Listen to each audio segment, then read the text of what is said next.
ఓం శాంతి 25/8/2026 సాకార ఈశ్వరీయ మధుర మహావాక్యాలు. మధురమైన పిల్లలారా, తండ్రిని వారసత్వాన్ని స్మృతి చేయడంలోనే మీ సంపాదన కూడా ఉంది, ఆరోగ్యం కూడా ఉంది. మీరు అమరులుగా అవుతారు. ప్రశ్న: హృదయాన్ని శుద్ధంగా తయారు చేసుకునేందుకు సహజమైన యుక్తి ఏది? జవాబు: ఎక్కడ ఉన్నా నిమిత్తులుగా అయి ఉండండి. మేం సదాశివబాబా భండారం నుండి తింటున్నాము అని భావించండి.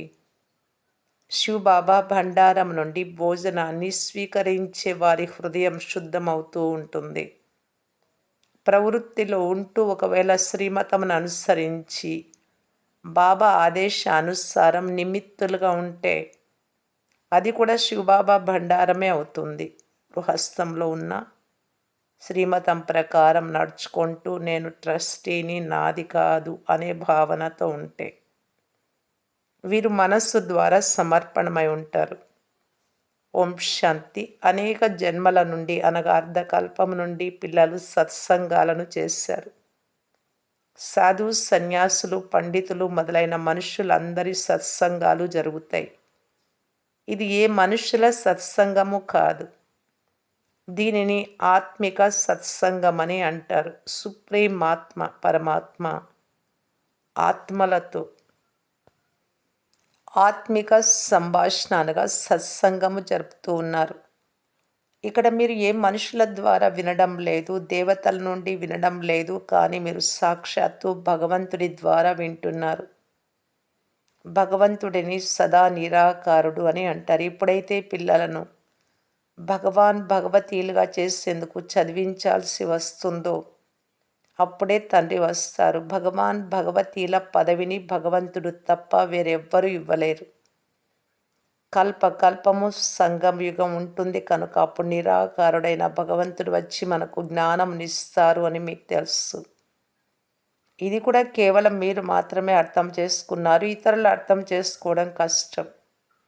శివబాబా తప్పకుండా వస్తారు, కానీ వారికి బదులు శ్రీకృష్ణుడిని గీతా భగవానుడు అని అంటారు కనుక అందరి బుద్ధిలో తప్పకుండా మనుష్య శరీరమే గుర్తుకొస్తుంది. మీరే దైవీ గుణాలు కలిగి ఉండేవారు, ఇప్పుడు అసురీ గుణాలు కలవారిగా అయ్యారు.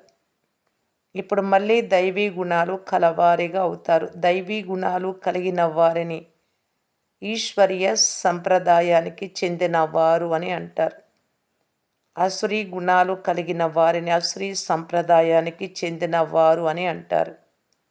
ఇప్పుడు నిరాకార తండ్రి నిరాకార సంప్రదాయం వారికి అనగా ఆత్మలకు చదువు నేర్పిస్తూ ఉన్నారు కనుక ఈశ్వరీయ సంప్రదాయము లేక ఆత్మిక సంప్రదాయానికి చెందిన వారు అని అంటారు. వీరిని ఆత్మిక తండ్రియే వచ్చి చదివిస్తారు. మీరు ఇప్పుడు ఆత్మ అభిమానులుగా అవుతారు. మనం ఆత్మలము, తండ్రి మనల్ని చదివిస్తారు అనేది మీకు స్మృతి ఉండాలి. నన్ను స్మృతి చేసినట్లయితే మీ వికర్మలు వినాశనం అవుతాయి అని తండ్రి అంటారు. తండ్రి ఆత్మలకే చదివిస్తారు. తండ్రి జ్ఞాన సాగరులు, ఋషులు, మునులు మొదలైన వారందరూ నేతి అని అంటూ వెళ్ళిపోయారు. తండ్రి గురించి తెలియదు అని అనగా ఆత్మ గురించి తెలియదు, తండ్రి గురించి తెలియదు. ఎప్పటి వరకు ఆ జ్ఞాన సాగరుడు సన్ముఖంలోకి రారు అప్పటి వరకు జ్ఞానాన్ని ఎలా అర్థం చేయించగలరు? ఇవి బాగా అర్థం చేసుకోవాల్సిన విషయాలు. మిమ్మల్ని ఏ మనుషులు చదివించడం లేదు, మిమ్మల్ని స్వయంగా తండ్రియే చదివిస్తూ ఉన్నారు. వారు అనంతమైన తండ్రి, నిరాకారులు. సాకార తండ్రి, నిరాకార తండ్రి, ఇరువురు తండ్రులు ప్రతి ఒక్కరికి ఉంటారు అని పిల్లలకు అర్థం చేయించబడింది. ఒకరు ఆత్మిక తండ్రి, మరొకరు దేహానికి తండ్రి. ఆత్మిక తండ్రియే వచ్చి ఆత్మలను పావనంగా చేస్తారు. మనం ఒకప్పుడు పావనంగా ఉండేవారం, ఇప్పుడు పతితులుగా అయ్యాము. మళ్ళీ పతితుల నుండి పావనంగా ఎలా అవుతామో మీకు తెలుసు. చిత్రాలు కూడా ఎదురుగా ఉన్నాయి. పదే సృష్టి చక్రం ముందుకెళ్ళి కూర్చుంటే మేమిప్పుడు సంగమ యుగంలో ఉన్నాము అని, మిగిలిన వారందరూ కలియుగంలో ఉన్నారు అని మొత్తము జ్ఞానమంతా మీ బుద్ధిలోకి వచ్చేస్తుంది. కలియుగాన్ని ఘోర అంధకారం అని అంటారు. ఇప్పుడు మీరు సంగమ యుగంలో ఉన్నారు. ఇప్పుడు మీకు జ్ఞాన ప్రకాశం ఉంది. సత్యుగంలో మీకు ఈ జ్ఞానం లభించదు. తండ్రి ఎప్పుడైతే వస్తారో అప్పుడే అత్యంత ప్రకాశం వస్తుంది. సంగం యుగమే కళ్యాణకారి యుగం. ఇలాంటి యుగం మరి ఏది ఉండదు. ఈ సమయంలోనే తండ్రి వస్తారు. సత్యుగాన్ని కళ్యాణకారి యుగం అని అన్నారు. అక్కడ ఎవరికీ కళ్యాణం జరగదు. సంగం యుగంలోనే కళ్యాణం జరుగుతుంది.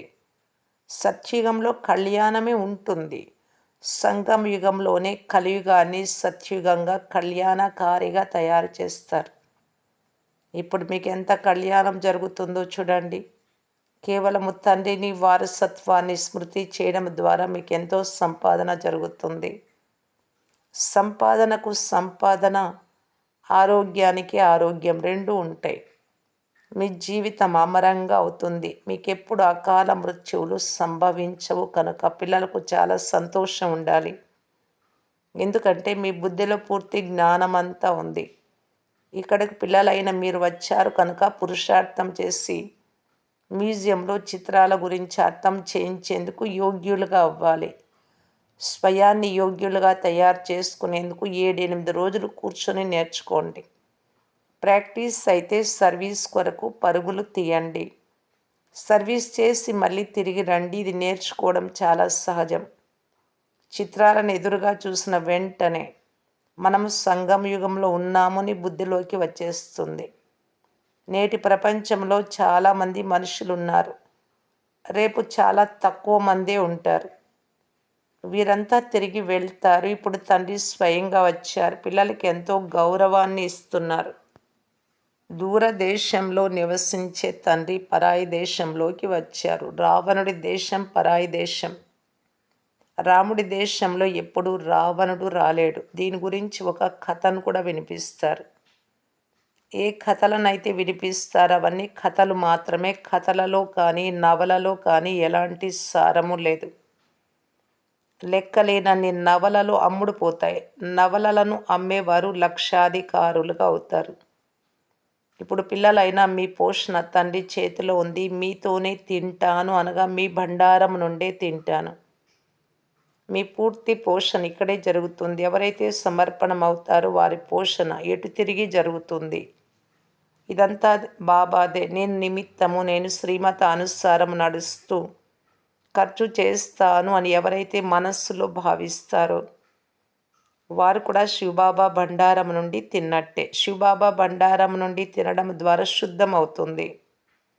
వారు శివబాబా బండారం నుండి తినడం లేదు అని చెప్పేందుకు వీలు లేదు. గృహస్థంలో ఉన్నవారు బాబా ఆదేశానుసారం నడిచేవారు బాబా బండారం నుండి తిన్నట్లే. ఏ బండారం నుండి తింటారో ఆ బండారం సంపన్నంగా ఉంటుంది. కాలకంటకాలు దూరం అవుతాయి. దాని తర్వాత మీరు ఎప్పుడు అకాల మృత్యువును పొందరు. ఈ సమయంలోనే శివబాబా వస్తారు. వారి మహిమ కూడా గాయనం చేయబడింది. శివ జయంతి కూడా ఆచరిస్తారు. కానీ వారి బండారం ఎలా ఉంటుందో ఎవ్వరికీ తెలియదు. తండ్రి కూడా తప్పకుండా వస్తారు కదా. పిల్లలు ఎవరు వచ్చినా వారికి శివబాబా బండారం నుండి భోజనం లభిస్తుంది. మంచిది. పురుషులు సమర్పణమైతే సరే. ఒకవేళ వారు సమర్పణం అవ్వకుంటే మాతలేం చేయాలి? ఎందుకంటే సంపాదన పతియే చేస్తాడు కదా. కానీ అతడు సమర్పణం కాడు. అతడు సంపాదించినప్పుడే స్త్రీ తినగలుగుతుంది. ఇరువురు సమర్పణమైతే శివబాబా బండారం నుండి పోషణ జరుగుతుంది. తండ్రి పిల్లలకు చాలా బాగా అర్థం చేయిస్తారు. కర్మాతీత స్థితి వచ్చే వరకు మీరు తండ్రి వద్ద కూర్చొని ఉన్నారు. ఇది మీ బుద్ధిలో ఉండాలి. రోజు రోజుకు మీరు మీ స్వరాజ్యానికి సమీపంగా వస్తూ ఉంటారు. సమయం గడుస్తూ ఉంటుంది. మీరు సమీపానికి వస్తూ ఉంటారు. సత్యుగపు మొదటి సంవత్సరానికి ఇప్పుడు ఇంకా ఎన్ని సంవత్సరాలు ఉంది అని చెప్తారు. ఇప్పుడు ఎంత సమీపానికి వచ్చారు? తండ్రి అంటారు, పిల్లలారా, ఇప్పుడు మీ 84 జన్మల చక్రం పూర్తి అవుతుంది. మీరు ఇప్పుడు 84 జన్మల చక్రాన్ని అర్థం చేసుకున్నారు. చక్రాన్ని చూసిన వెంటనే ఇప్పుడు మనం సంగమయుగంలో ఉన్నామని అంటారు. ఈ వైపు కలియుగం, ఆ వైపు సత్యుగం ఉన్నాయి. రేపు మీరు మీ సుఖధామంలో ఉంటారు. ఈ విషయాలు ప్రపంచానికి తెలియవు. వారు పూర్తి గాఢాంధకారంలో ఉన్నారు. మీకు చాలా సంతోషం కలగాలి. అనంతమైన తండ్రి నుండి మేము 21 జన్మలకు సంపాదన చేసుకుంటాం. సదా సుఖ వారసత్వాన్ని పొందుతున్నాము అని సంతోషం ఉండాలి. స్వర్గవాసులుగా అవ్వడం మీ భాగ్యంలోనే ఉంది. స్వర్గం అంటే ఒక అద్భుతమైన వస్తువు. ఉదాహరణకు ప్రపంచంలో 7, 8 వింతలు చూపిస్తారు కదా. ఇది అన్నింటికంటే గొప్ప వింత. ఈ అద్భుతమైన స్వర్గ చిత్రం కూడా ఉంది. ఈ లక్ష్మీనారాయణులు స్వర్గానికి అధికారులుగా ఉండేవారు కనుక పైన సూర్యవంశీయులు అని, క్రింద చంద్రవంశీయులు అని వ్రాయండి. అప్పుడు అర్ధకల్పం పూర్తి అవుతుంది అని బాబా వ్రాయించారు. సూర్య చంద్ర వంశములు ఒక్కొక్కటి 1250 సంవత్సరాలు ఉంటాయి. అంటే రెండింటికి కలిపి 2500 సంవత్సరాలు. అంతేకాని లక్షల సంవత్సరాల మాటే ఉండదు. అక్కడ బాహుబలంతో ఎంతగా ఖర్చు అవుతుంది. ఇక్కడ ప్రారంభం నుండి అంతిమం వరకు ఏ ఖర్చు ఉండదు. ఇది తండ్రి మరియు పిల్లల విషయం. ఖర్చు మాటే లేదు. ఇక్కడ పిల్లలు వచ్చి రిఫ్రెష్ కావాలి కనుక భవనాలు మొదలైనవి నిర్మిస్తారు. ధనము పిల్లలదే. అది కూడా ఎన్నో రోజులు గడిచిపోయాయి. ఇక కొద్ది రోజులే మిగిలి ఉన్నాయి. ఇందులో ఏ ఖర్చు లేదు. మీరు పైసా ఖర్చు లేకుండా జీవన్ముక్తిని పొందుతారు.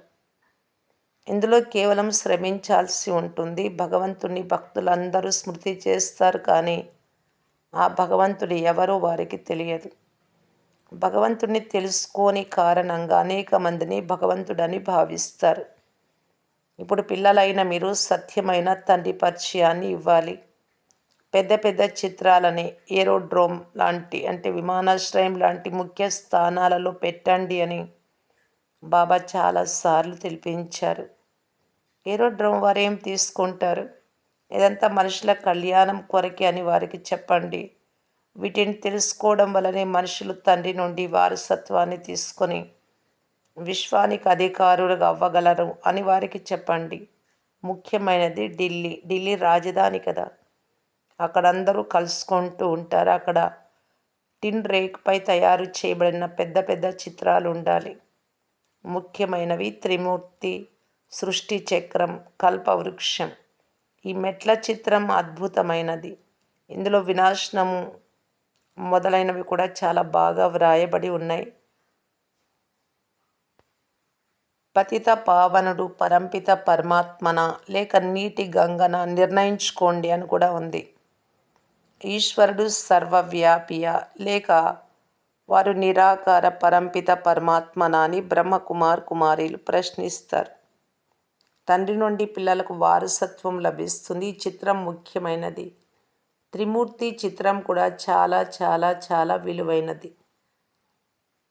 బ్రహ్మ ద్వారా విష్ణుపురి స్థాపన జరుగుతుంది. తర్వాత వారే స్వర్గంలో పాలన కూడా చేస్తారు.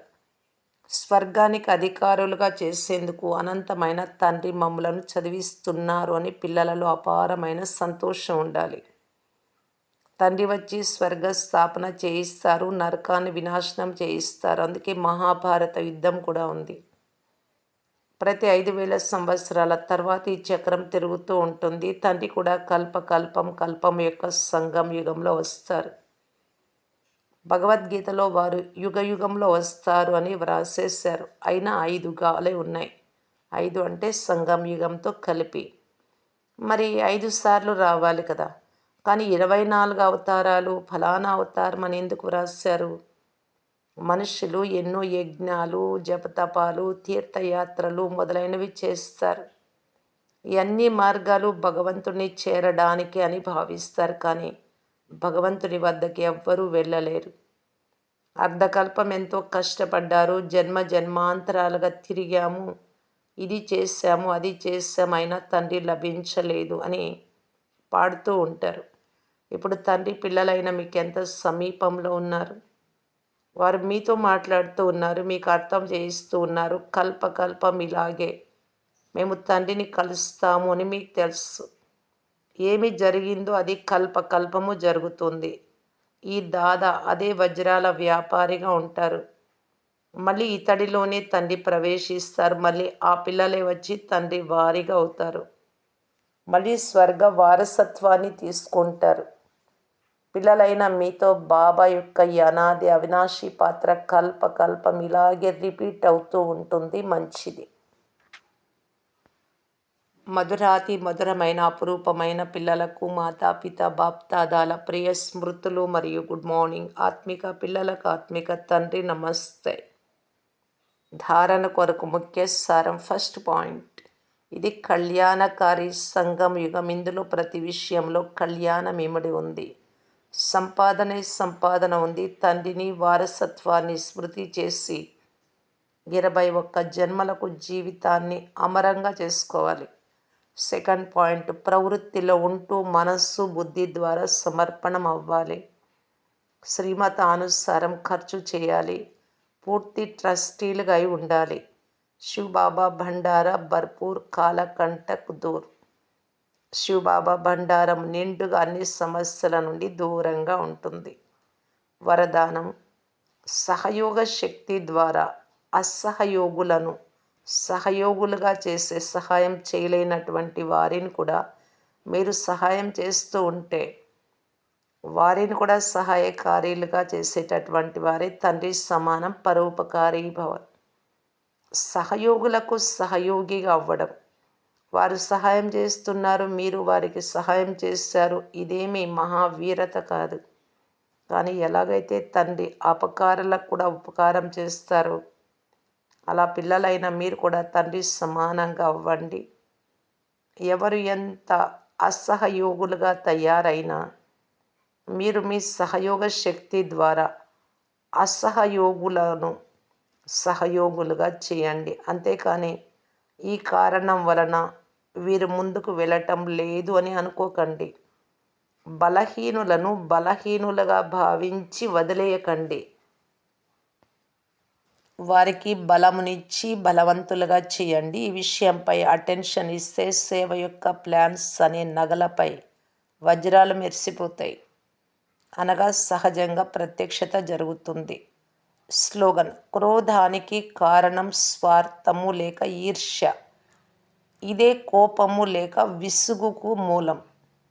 ముందు దీనిని సమాప్తం చేయండి. దేహాభిమానం ద్వారానే స్వార్థము ఈర్ష్య ఇవన్నీ వస్తూ ఉంటాయి.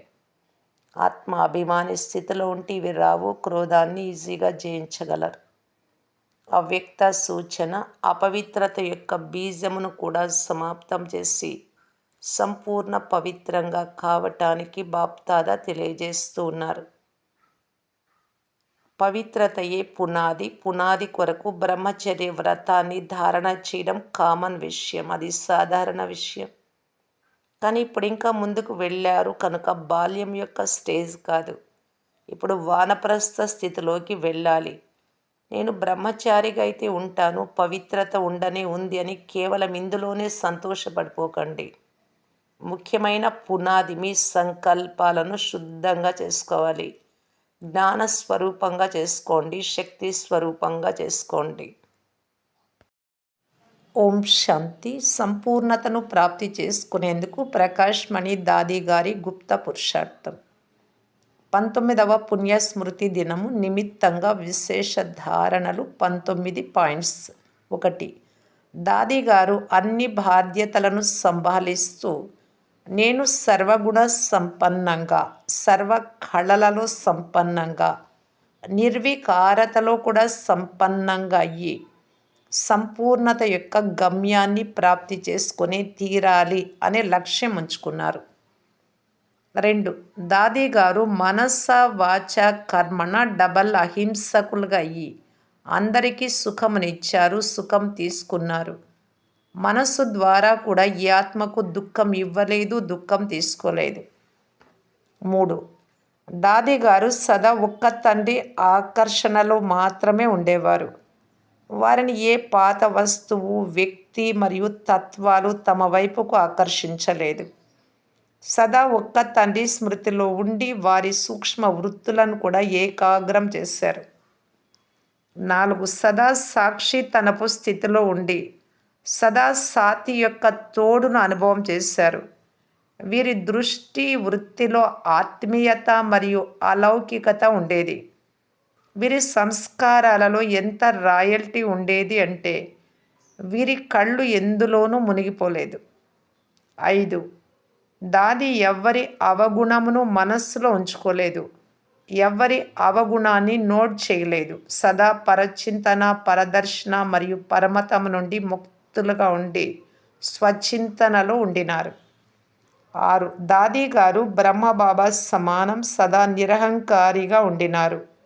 నిరాకారి మరియు నిరహంకారి స్థితిలో ఉండే అభ్యాసం చేశారు. సదా స్వయాన్ని సేవాధారిగా భావించారు. ఎప్పుడు తన మహిమను అంటే తనను పొగడడాన్ని స్వీకరించలేదు. ఎవరైనా నిందించినప్పుడు గాబరాను పడలేదు. మహిమ చేసినప్పుడు సంతోషించలేదు. ప్రతి విషయంలో తమ స్థితిని సమానంగా ఉంచుకున్నారు. 7. బాప్దాదా నుండి లభించిన దివ్య బుద్ధి యొక్క కానుకను కాపాడుకున్నారు. సదా సమర్థ సంకల్పాలే చేశారు. ప్రతి కర్మ శ్రీమత అనుసారం ఉండాలి. అందులో కొంచెం కూడా మన్మతము మరియు పరమతము మిక్స్ అవ్వరాదు. దివ్య బుద్ధి యొక్క ఆధారంపై ప్రతి సంకల్పము, మాట మరియు కర్మ ఉండాలి. ఇదే లక్ష్యాన్ని ఉంచుకొని సంపూర్ణతను ప్రాప్తి చేసుకున్నారు. 8. సదా ఒకే బలము, ఒకే నమ్మకం, ఒక్కరితోనే సర్వ సంబంధాలు. ఎవ్వరి వైపు లొంగుబాటు కానీ ఆకర్షణ కానీ లేదు.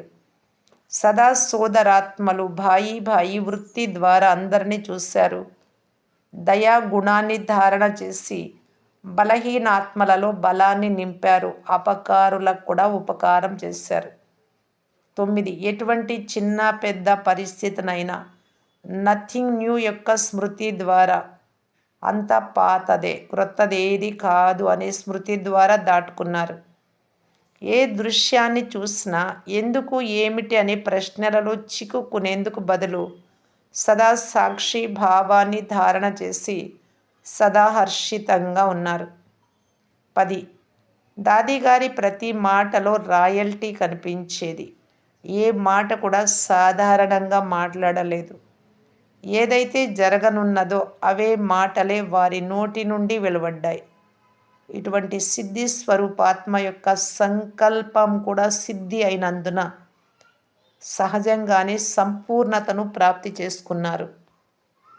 11. దాది గారు సదా ఆత్మవిశ్వాసంతో నిండుగా ఉన్నందున నేను కల్పకల్పము విజయీ ఆత్మను అనే స్మృతిలో ఉండినారు. పాత స్వభావ సంస్కారాలకు లేక లెక్కాచారాలకు ఆధీనం కాలేదు. ఆత్మ లైట్ శరీరంలో నివసిస్తూ ఉన్నట్లు అనుభవం చేశారు. 12. దాది గారి బుద్ధి స్వచ్ఛంగా, శుద్ధంగా అద్దంలాగా ఉండేది. వారు నిరంతరము తపస్వి మూర్తిగా ఉండేవారు.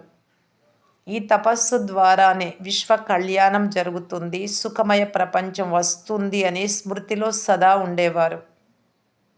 13. దాది గారు అంతిమ సమయాన్ని ఎదురుగా చూస్తూ సదా స్వచింతన చేస్తూ ఉండేవారు. స్వవున్నతి కొరకు అమృత వేళలో బాబాతో మధురాతి మధురంగా ఆత్మిక సంభాషణ చేశారు. బాబా యొక్క మహావాక్యాలను లోతుగా అధ్యయనం చేశారు. బాబాతో పాటు బాబా మురళిపై తెగిపోని ప్రేమ ఉండేది.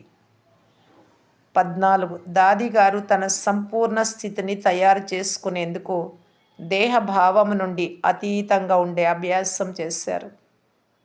దాది బుద్ధిలో సదా ఇదే ఉండేది. మేం విశ్వ కళ్యాణానికి నిమిత్తము. మా స్వస్థితిని ఉన్నతంగా, ఏకాగ్రంగా, ఏకరసంగా మరియు సంకల్పాలకు అతీతంగా నిస్సంకల్పంగా చేసుకోవాలి. అప్పుడు మేము ఈ పాత ప్రపంచం నుండి ఎగిరి వతనానికి వెళ్ళి బాబా వద్ద కూర్చుంటాం. 15. సదా నేను బాబా స్మృతిలో ఉండి అందరినీ తృప్తిపరిచి అందరి ఆశీర్వాదాలు తీసుకోవాలి అనే లగన్లో దాది గారు ఉండేవారు. ఈ ఆత్మ అయినా ఎప్పుడు నా వలన డిస్టర్బ్ అయ్యి శాపం ఇవ్వరాదు. దీనిపై పూర్తి గమనం ఉంచి అందరి ఆశీర్వాదాలకు పాత్రులుగా అయ్యారు. 16. సదా నేను సంపన్న ఫరిస్తాగా లేక కర్మాతీతంగా అవ్వాలి అనే ఒకే ఒక లక్ష్యం దాది ముందు ఉండేది. ఈ పాత శరీరాన్ని వదిలి ఫరిస్తాగా అయ్యి అవ్యక్త వతన్ వాసిగా కావాలి. ఈ సేవలైతే రాత్రి పగలు నడుస్తూ ఉంటాయి. సేవతో పాటు స్వయంపై సూక్ష్మ అటెన్షన్ ఉంచి పాస్ విత్ ఆనర్గా అవ్వాలి అనే కోరిక తీవ్రంగా ఉండి పాస్ విత్ ఆనర్ అయ్యి కర్మాతీత స్థితికి చేరుకుని శరీరం కూడా వదిలేశారు. 17 దాది గారు సదా సర్వ విఘ్నాలకు అతీతంగా నిర్విఘ్న అవస్థలో ఉండేవారు. ఏకాంతంలో కూర్చొని స్వయం తనకు తానే సూక్ష్మ చెకింగ్ చేసుకొని తన లోపాలను, బలహీనతలను, ఆత్మరూపి వజ్రంపై గల మచ్చలను సంపూర్ణంగా సమాప్తం చేసి అమూల్యమైన వజ్రంగా అయిపోయారు. 18 స్వయాన్ని సంపూర్ణ పావనంగా లైట్ మైట్తో సంపన్నంగా చేసుకునేందుకు ఆంతరిక వైరాగ్య వృత్తి ద్వారా అన్ని విషయాల నుండి భిన్నంగా ఉండి తమ సూక్ష్మ దృష్టి వృత్తిని సంపూర్ణ పావనంగా చేసుకున్నారు. పాత సంస్కారాల ప్రకృతిని ఓడించి ప్రకృతి జీత్గా అయి బాబా ఒడిలో ఇమిడిపోయారు. 19 నేను బాబా దానిని, నేను బాబా సమానం సంపూర్ణంగా అయ్యే తీరాలి. అందువలన సూక్ష్మ దేహ అభిమానాన్ని, స్వంత సంస్కారాలను, పేరు ప్రతిష్టలను, మహిమను, బుద్ధి మరియు అలవాట్లను సంపూర్ణంగా బాబాకు సమర్పించేశారు మరియు తండ్రి సమానంగా ఈ అవ్యక్తవత నివాసిగా అయిపోయారు. అచ్చా. ఓం శాంతి.